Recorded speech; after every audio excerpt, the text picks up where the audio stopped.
Hey there, good morning everyone. I'm Errol Barnett in for our friend and neighbor Vladimir Duthier. We are watching all news taking place right now around the U.S. and of course around the world. And we're standing by for critical information from the Supreme Court. A decision could come down any minute as justices rule on the impending TikTok ban. As a reminder, this law would cut the social media app from stores in the U.S. as soon as Sunday. That's if TikTok's Chinese-based parent company does not cut ties with it, which is highly unlikely. We'll bring you coverage of the decision as soon as it drops, so stay close.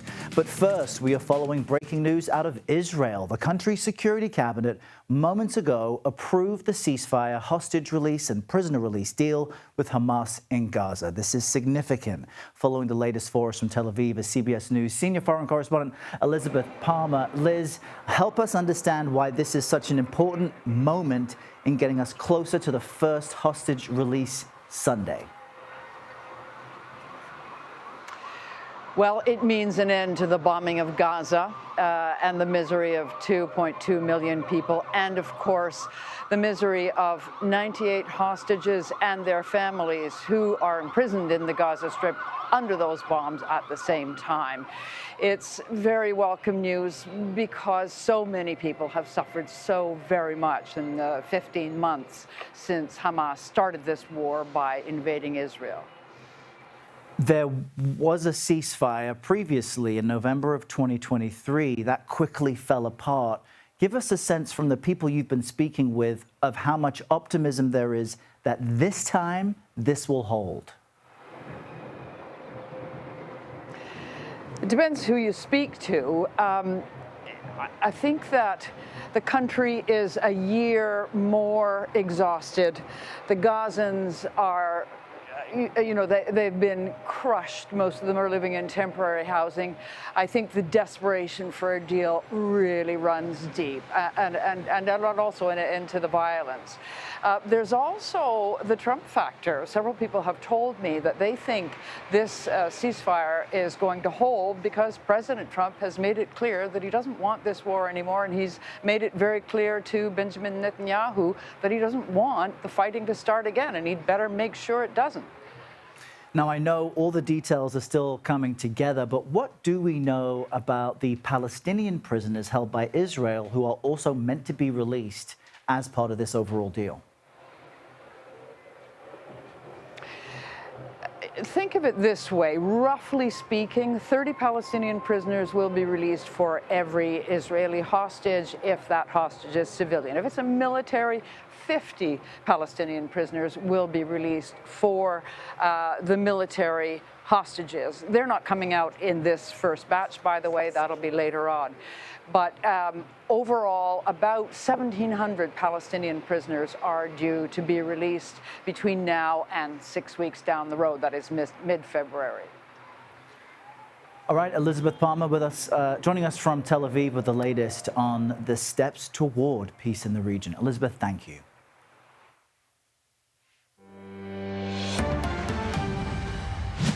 All right, we've got this information for you. The Supreme Court just ruled. This is on the significance of a potential ban of TikTok. We have all the information coming in. I understand the decision has just dropped. Our teams are reading through it. We've got CBS News Money Watch correspondent Kelly O'Grady here with us. You're just seeing this for the first moment as well. This is early information. What do we know?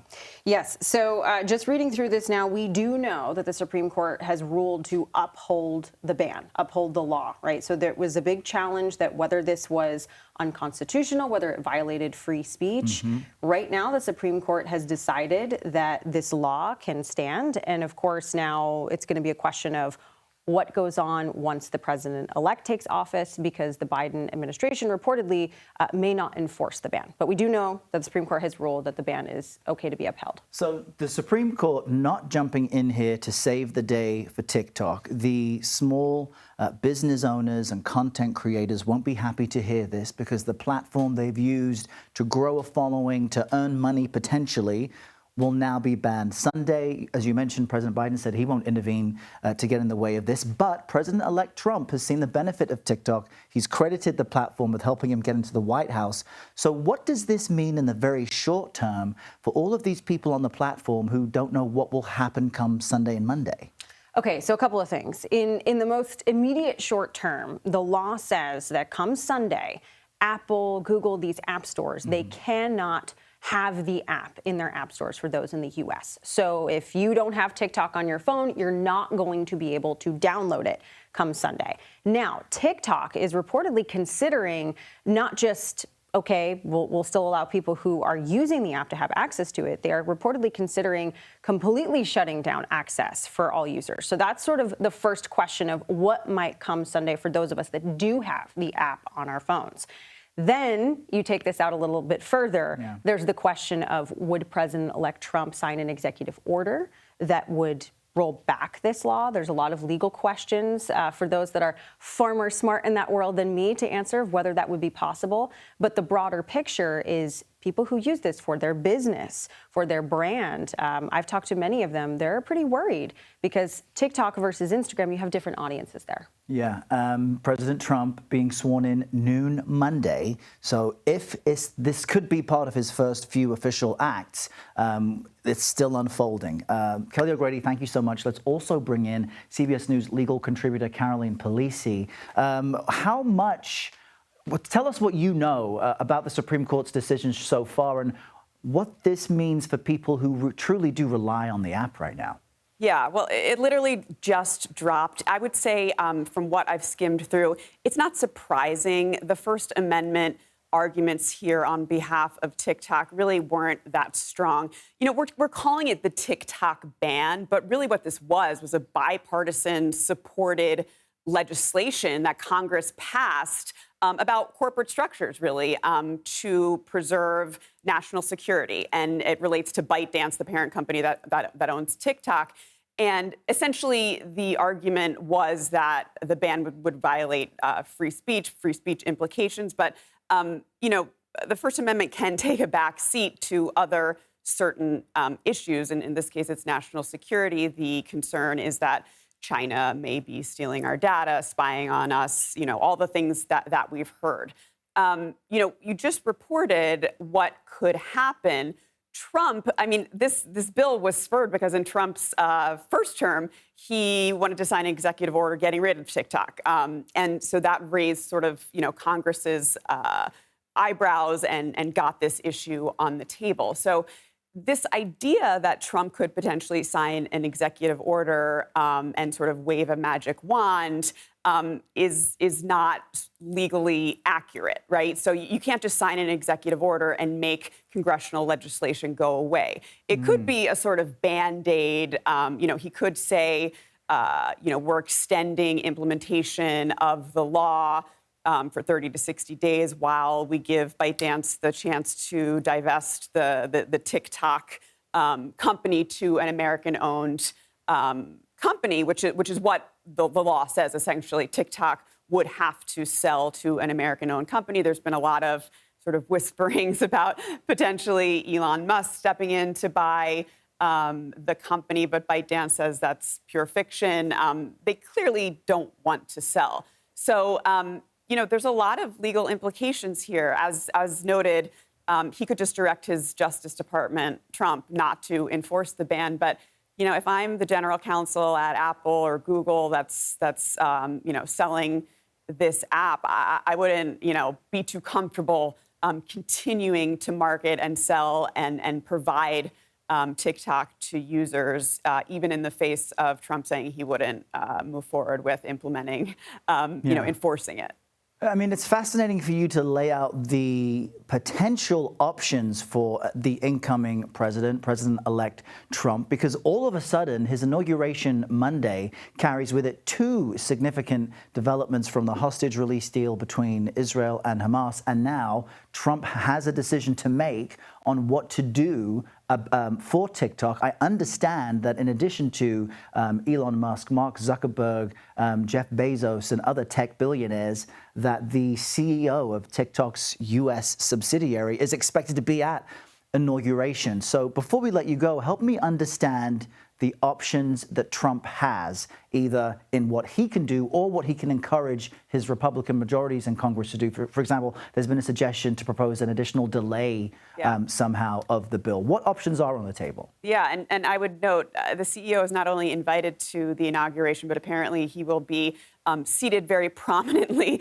close to sort of prime time, which I think tells you a lot. That's a very significant detail. It is. And, Trump has been very outspoken in wanting to save TikTok. He sees it as a place where people like him. He's been very outspoken about this. He, submitted a brief in the Supreme Court case when he was not even a party to it, saying basically he's the only person that has sort of the political power, mandate, and business acumen to deal with the issue. But, it's not that easy, unfortunately. I think the easiest way out, instead of, it's kind of hard to overturn legislation. He would have to really push a bipartisan effort, and it takes time. It's not again, you can't wave a magic wand. I think the easier path would be to try to find an extension of implementation of the ban and try to find a buyer. But again, that is contingent on, for whatever reason, it seems pretty clear ByteDance doesn't want to sell to an American buyer, even though they stand to make billions of dollars on this entity, and you have to ask yourself why. At the very least, all the people who use this app are likely freaking out at the moment because the TikTok they've used for so long is effectively coming to an end. Caroline Polisi, we really appreciate your insight. Thanks so much for joining us. We want to quickly cross over now to CBS News senior White House correspondent Weijia Zhang. Weijia, this decision just handed down by the Supreme Court. What's the latest from the Biden administration?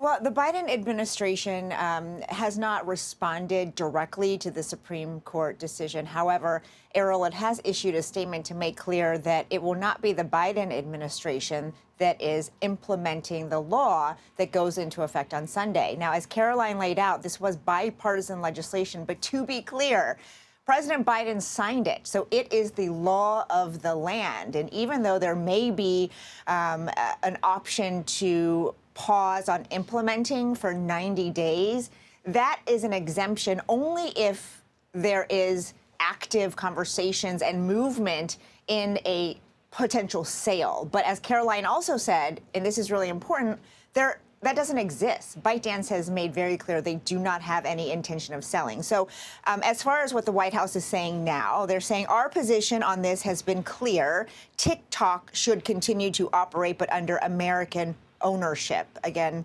that doesn't seem like it's happening anytime soon. Goes on to say, given the timing of when it goes into effect over a holiday weekend, a day before inauguration, it will be up to the next administration to implement. So the message from here is, we're on our way out. We're gone. So it's up to President-elect Trump and his team to do something about making sure the law is carried out. Now, it is important to note that the incoming National Security Advisor, Mike Waltz, did have an interview just a few days ago. And during that, he said, we will put measures in place to keep TikTok from going dark. But there aren't that many options that they have on the table right now, Errol. So it will be interesting to see what they might propose. But what actually happens is that at some point they're going to have to implement the law of the land, which is a ban on TikTok in the U.S. Yeah, and Weijia, help us understand, especially for those who are likely making some content for TikTok right now, why this app was considered so dangerous by Congress when our Facebooks, our X platforms, and others also gather our data, listen to microphones, perhaps watch through our cameras, just as much as any other apps. Why was TikTok specifically seen as such a specific national security threat by D.C.? Errol, this is such a critical question, and I really do think that, as we have the conversations about how people use and rely on TikTok for their livelihoods, the question is, at what cost, right? And the reason why this was passed is because lawmakers on both sides of the aisle were really worried that because of the Chinese involvement here, the parent company ByteDance, affiliated with China, that the Chinese government could be receiving data about the millions and millions of Americans who use this platform. That's why it's different, because when you're talking about Meta, when you're talking about X, these are American companies. And so when you have a U.S. adversary that is potentially collecting all this critical data on American citizens, then of course it is a much different story, which is precisely why lawmakers passed this bill to begin with. And I think that, that is the question that national security experts continue to pose, which is, at what cost are you willing to give up your data? But we have seen, and you have reported on, this wave of TikTok users making the decision to download and use a Chinese government-owned app called Red Little Book, I believe. And so they're sort of protesting and saying, it's worth it to us. We have done the risk-benefit assessment, and for us, it is worth it to have another government know whatever they can glean on, what content we choose to look at on TikTok. Yeah, you're so right about that. There's national security components, tech components, but there's so much emotion felt by its users. They seem very attached to this platform for so many reasons. Weijia Zhang giving us the latest there from the White House. I want to now cross back with CBS News Money Watch correspondent Kelly O'Grady, who is still here with us. For some who may be older, they look at this platform as something that the kids can dance on. But you know full well from your reporting that for many of its users, it's so much more serious than that. It is. And in fact, I interviewed a family of folks who are from Nashville, and they were living on teacher salaries before they started on TikTok. They started making, family-friendly comedy videos, and they now make a living from this. And so I kind of pressed them. I was like, well, why TikTok versus an Instagram or a Snap or some of these other apps? Yeah, why is this different? Exactly. So what they said to me was, look, the editing tools, the creator tools that TikTok offers are far more advanced, far more easy to use than what they've seen on Instagram. They actually edit all of their videos on TikTok. And the other thing is the algorithm. They're able to reach, for some reason, a lot more people. And one of the girls showed me a number of videos. She said, this one, I posted the exact same video on TikTok and then on Instagram. It got over 1 million views on TikTok. And then on Instagram, it only got a couple 100,000. Same content. Video. Yeah, and there were tons of examples of that. And so that's the sort of the crux of it, that people find this really, really beneficial for their income, whether it's full-time or supplemental. And TikTok also made it very easy for people to sell products, get a commission, yes. A whole nother component that Instagram was slower to develop. This is uncharted territory to some extent for the US, but this did happen in India. How might that help us look at what might happen next? It's a great case study of what could happen. So India saw this ahead of time, and they said, look, we're going to ban this app. This goes back to summer of 2020. And the big benefiter was Instagram. It blew up in the country. So many users flocked to Instagram. And what was interesting to see happen is there was a bifurcation of who succeeded on the platform. So people that already had big names, lots of followers, it was a snowballing effect when they moved over to Instagram. But kind of those smaller creators, more followers than I have, Errol, but those with, that's a big deal.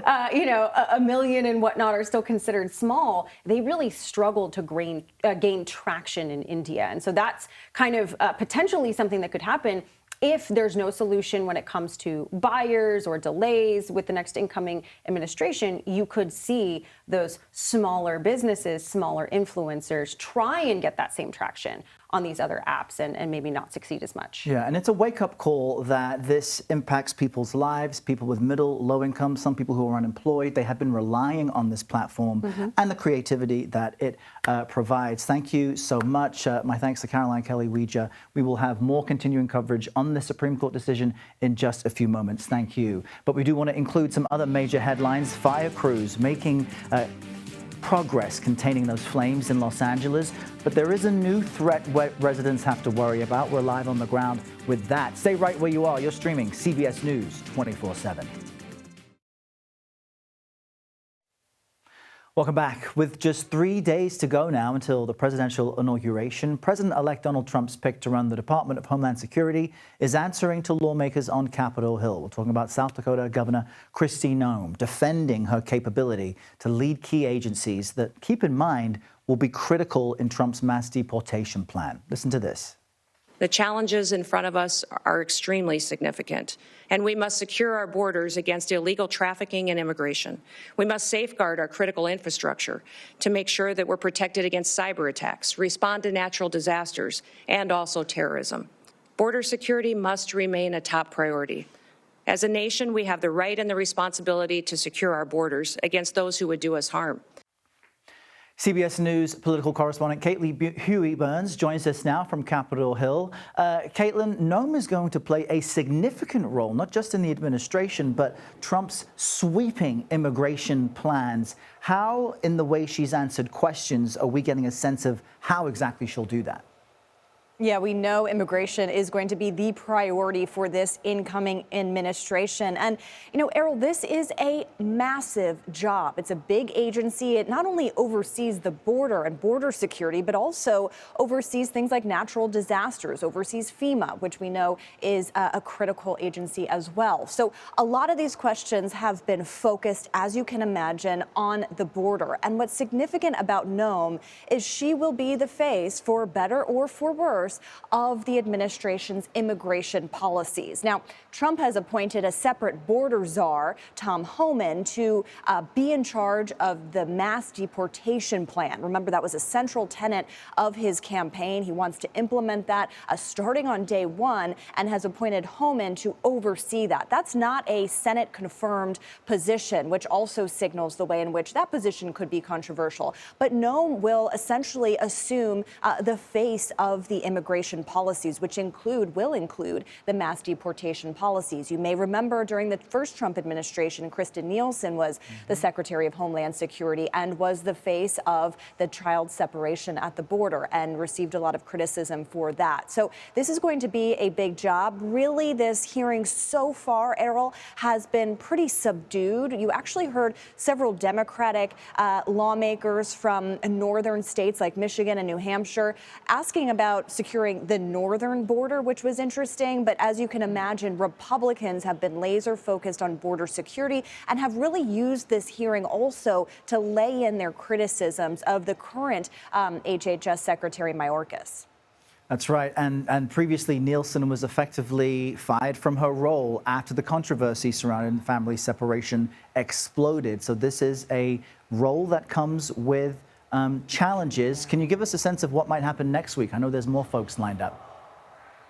That's right. We have a couple of cabinet positions confirmed so far for confirmation hearings, but we're also expecting some of these nominees to actually be confirmed by the Senate next week. We know on Monday, for example, Pete Hegseth is expected to have his committee hearing.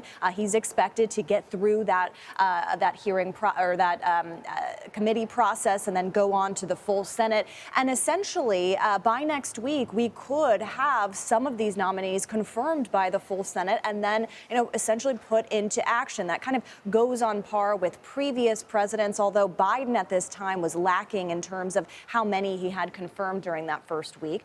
Trump has made clear that he wants nominees confirmed as quickly as possible. He has a majority of Republican support in the Senate to try to fast track those nominations, or at least get them through to the confirmation process, the final process.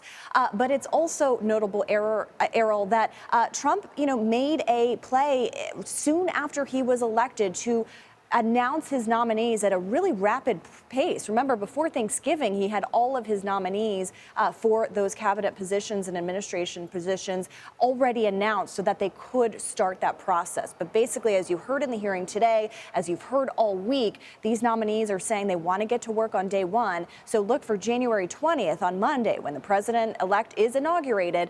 We could have some news coming, at least at the committee level, from some of these other nominees. Another person that we're looking to see when he is scheduled, of course, is Robert F. Kennedy Jr. That will be the next kind of controversial pick. Some of these others next week and some of these others later this week have been pretty non-controversial, Errol. All right, Monday will be significant. Caitlin Huey-Burns, thank you so much. Make sure you bundle up because it will be chilly there in D.C. as well. Great to chat with you. All right, the decision from the Supreme Court on that TikTok ban, it's going to impact millions of users. We're also talking about business owners and influencers whose livelihoods truly do rely on the platform. Next, we'll speak with a popular content creator about what's at stake. You're streaming CBS News 24/7.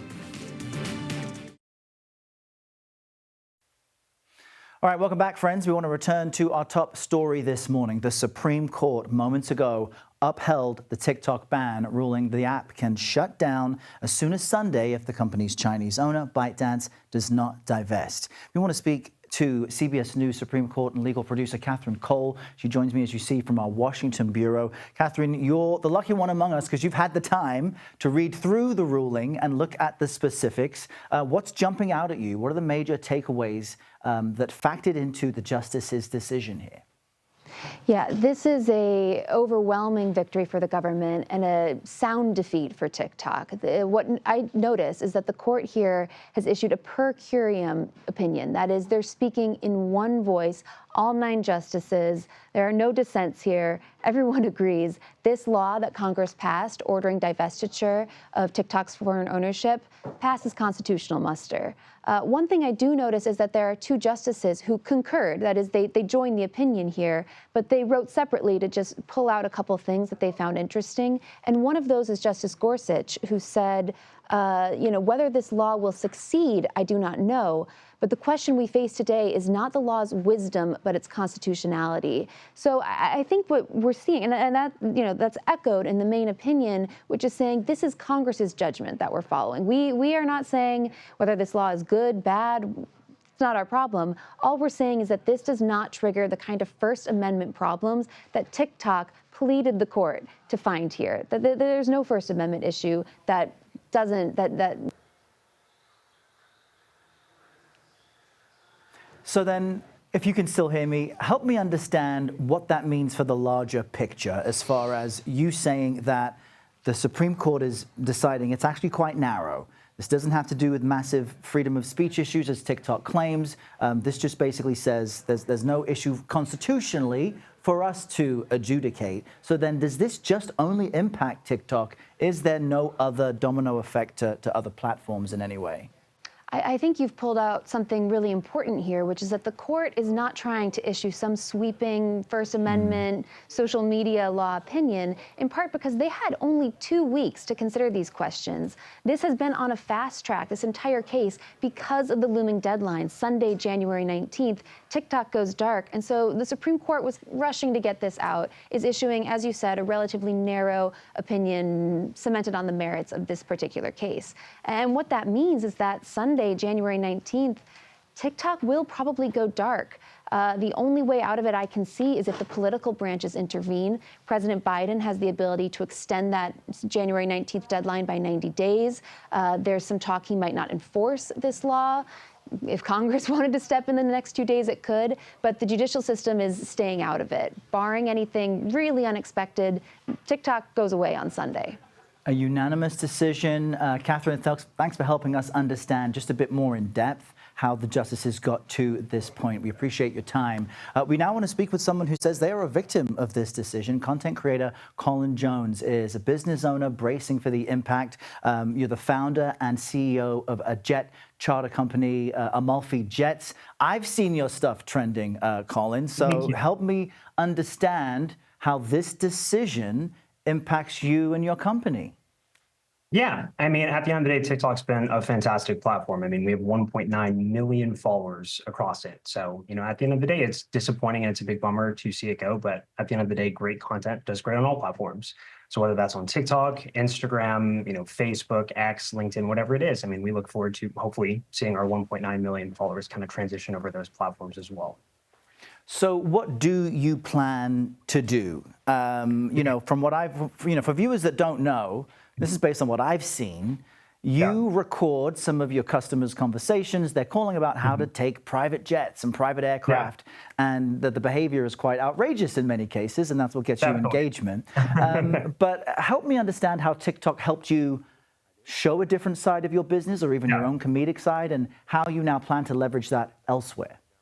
Yeah, I mean, at the end of the day, the private aviation industry is very antiquated. So being able to kind of give everyone like a under the hood look has been really rewarding. And I mean, at the end of the day, yeah, we've got plenty of great new customers from TikTok, but at the end of the day, we encourage them to, continue following along on our content on the other platforms, whether it be even on the Amalfi Jets app or our upcoming podcast.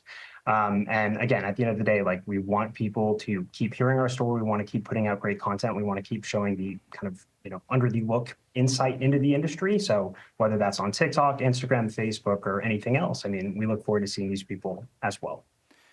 You sound like you're taking the news pretty well. It probably has a lot to do with your constant customer service role in helping people. But there is a difference as far as accessibility and reach and algorithms. Even if you go completely to Instagram or even try YouTube, which has its own algorithm, there are challenges ahead for you still, right?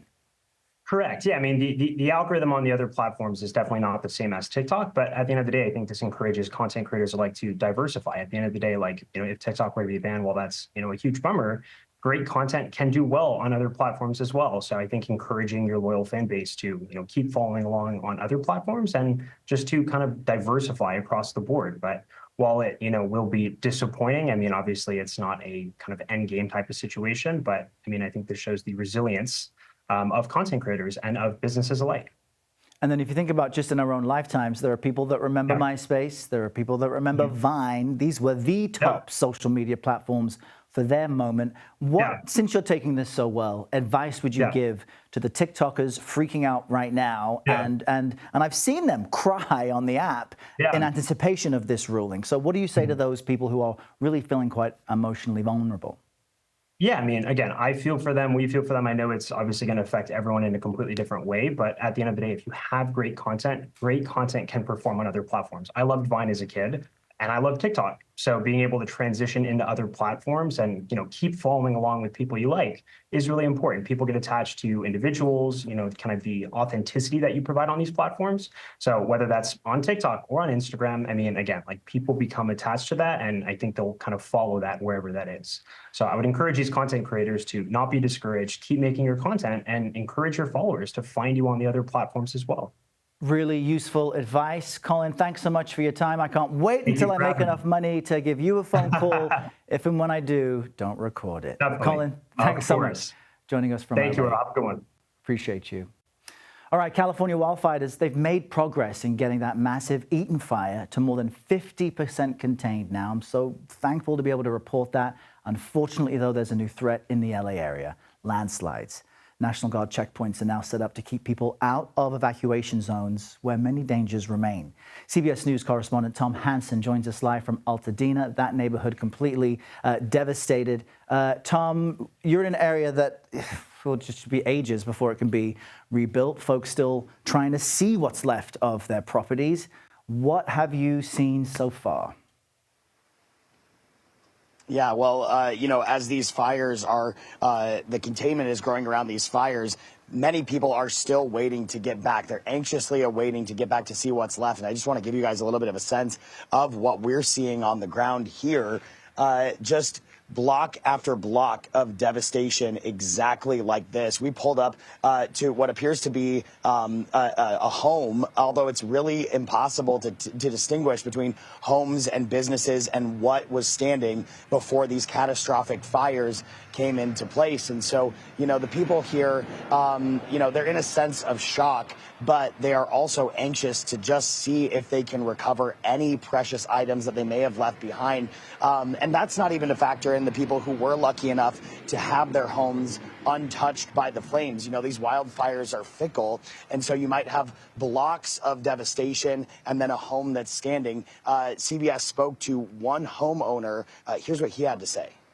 From what I could see, every house is burnt down on my block, except for my house. Oh my God. Everybody behind me. How is this? How could this even be true? And so, as you heard, the subtext there's a little bit of survivor's guilt, if you will, for the people who have their homes still standing. But it does beg the question, Errol, what they're going to come back to, because even if the homes are still standing, the structural integrity may be compromised. And of course, there are so many toxins in the air from the paint and the heavy metals that burned up all around. I can tell you, this is day 10 for me covering these wildfires. It still smells like a bonfire here, and there is no plume of smoke in sight. So, that should speak to the air quality concerns in the area as well. There's a lot of factors to consider for people who are returning to these disaster zones. Yeah, Tom, you make such a good point. There are the physical issues, the psychological issues from people being completely uprooted and witnessing this. And that's if you were lucky enough to get out. We appreciate your underground reporting. Do take care of yourself and the team.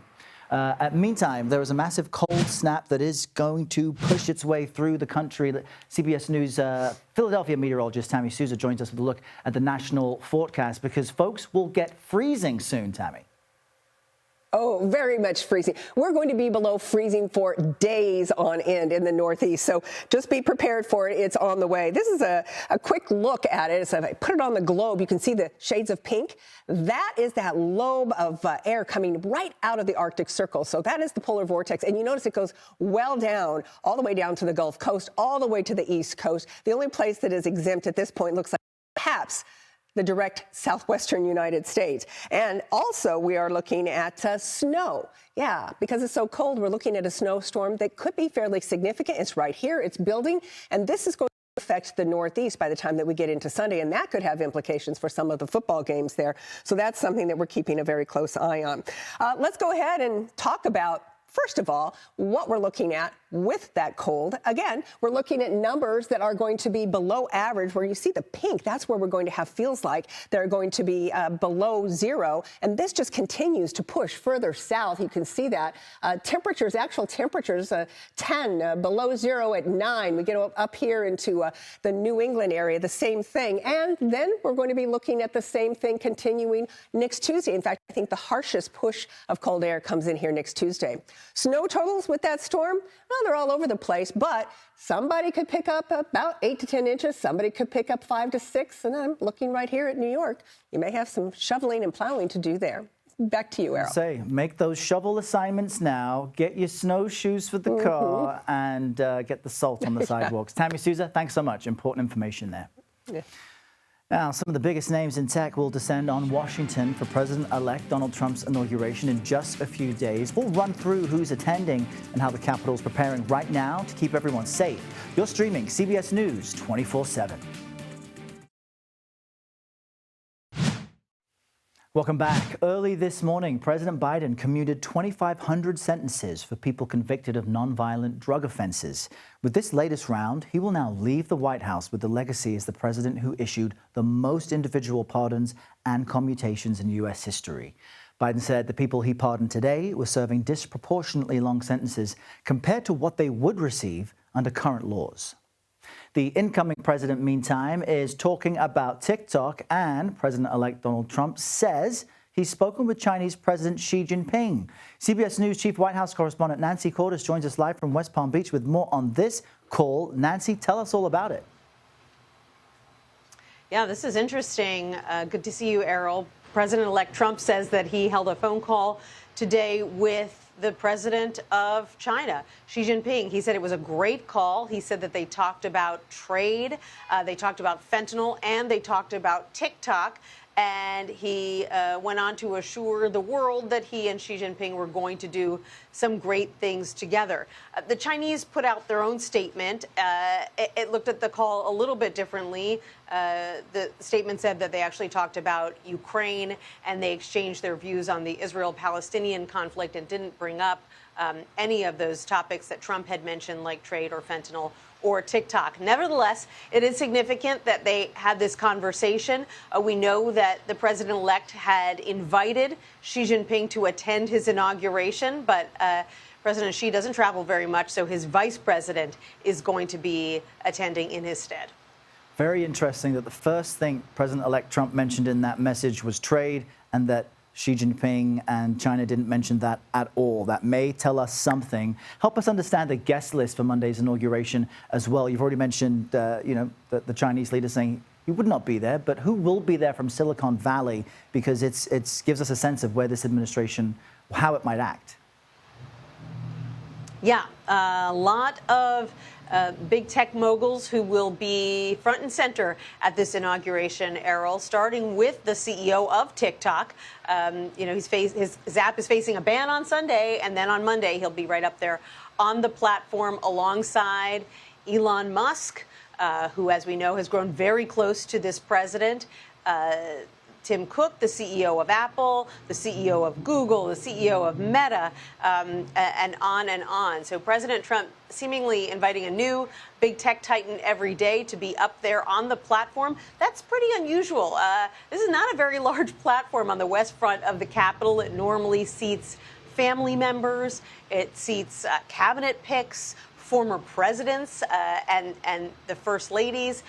So to have that large of a gathering of major tech CEOs is pretty eye-opening, and kind of speaks to what President Biden tried to focus on in his farewell address the other night, when he raised the specter of what he described for the first time as the tech industrial complex and the growing influence and power of these extremely wealthy businessmen.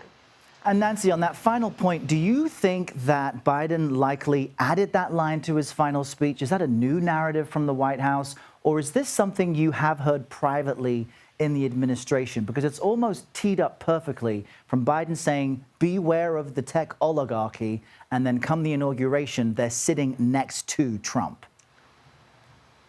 That's definitely a new line from President Biden. In fact, in the past, when we have asked him and some of his top aides about different moves that Elon Musk was making, different controversial things that he had said, they usually try to avoid criticizing him because he has so much power, because he has these very important contracts with the Department of Defense, either through SpaceX or Starlink.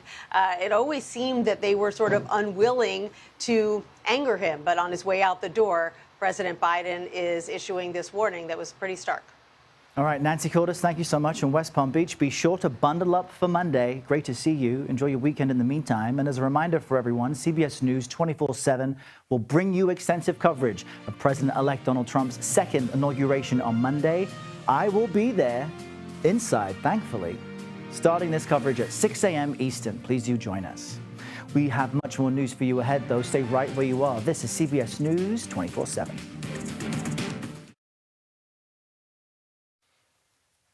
Hey, did you know we're only a few weeks from the Super Bowl, and CBS has a look at one of the commercials featuring a return of a crowd favorite. Look at this.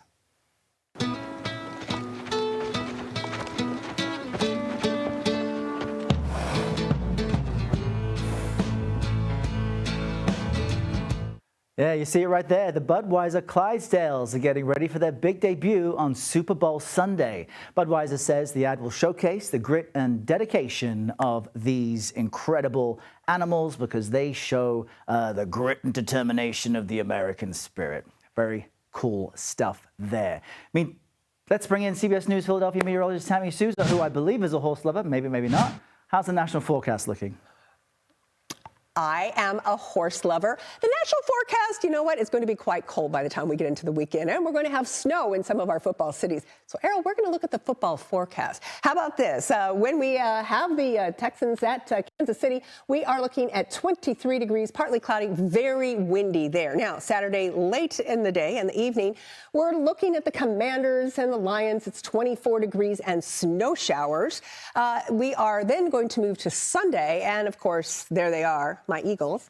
We have the Rams here at the Eagles, LA strong, of course, and 34 degrees and snow. This could be quite a snowy situation. And our final duo, that would be the Ravens at the Bills, 19 with snow showers. Errol? Love it. All good. Thank you, Tammy. Enjoy your weekend. CBS News 24/7 continues after the break with my colleague Elizabeth Cook.